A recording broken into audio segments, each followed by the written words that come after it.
we're going to look at organs. We're going to go to our anatomy lab. And Alicia, thanks for helping me out. How are you? I'm fantastic, thank you. So the first thing I have to ask you, Yes. have you ever held a heart? No. Have you ever held a liver? Nope. Okay. You willing to with me today? Okay, just All for right. you though. What I'm going to do, I think these are the small girls. I'm going to have you put those on. Okay. And we're going to sequentially look at what too much belly fat does to your body, because the way the fat affects your internal organs and the things you can't see is what I want to show everyone right now. So first and foremost, do you know what that is? Nope. I'm going to pick it How up do and you want show me you to how hold it, it? how it Okay. looks in the human Yes. body. Okay, so, like so. Anyone know what this is? You guys are getting good. I'm like, when you, it's fat. It's the simple answer. So this is called your omentum. And think of the omentum, hold that for me and show it to everyone. The omentum, in a way, is the apron, and it covers your internal organs. This is visceral fat. This is the fat that, as you're putting on more and more weight, it goes and stores itself here. And this is where all those reactions begin, the pro-inflammatory process that can lead to heart disease, diabetes, and so many other ailments. So that's your omentum. Lesson number one. How does that play into your heart? But hold this heart for me.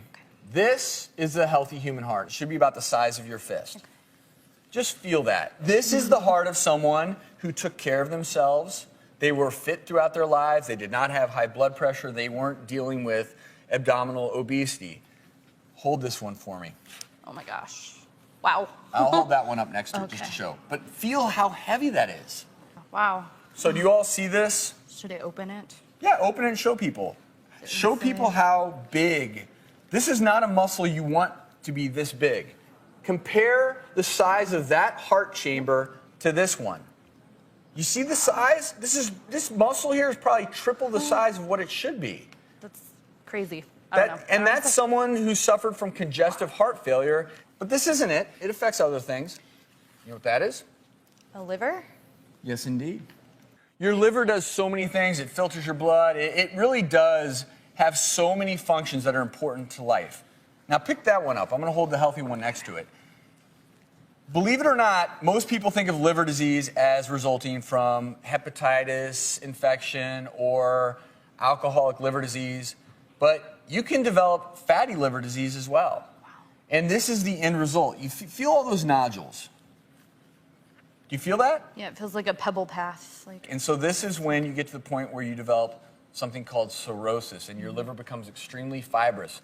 Blood can no longer flow through it without getting obstructed. It can't perform its functions. So now, if you develop liver disease, you've got a heart that can't pump appropriately, you've got a liver that can't filter your blood through it appropriately, and let me show you one more thing.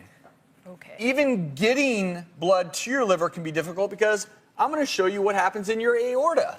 This, everyone, is an aorta that has been opened up, okay? So think of the aorta is usually obviously closed, like so, right? And then we just opened it up.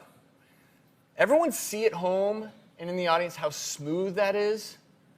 I want you, Alicia, to feel how smooth that is. It's like a slide. It slides, right? Because your blood cells are supposed to slide through your arteries. This is the way your aorta looks when you're in your teens. This is the way your aorta looks if you spend your life making bad choices. I don't know if you can visually see how dramatic that is. Do you want to hold this one up next? I'm going to have you feel this first, because I want you to tell everyone what you feel. Oh, it's really, really bumpy and rough.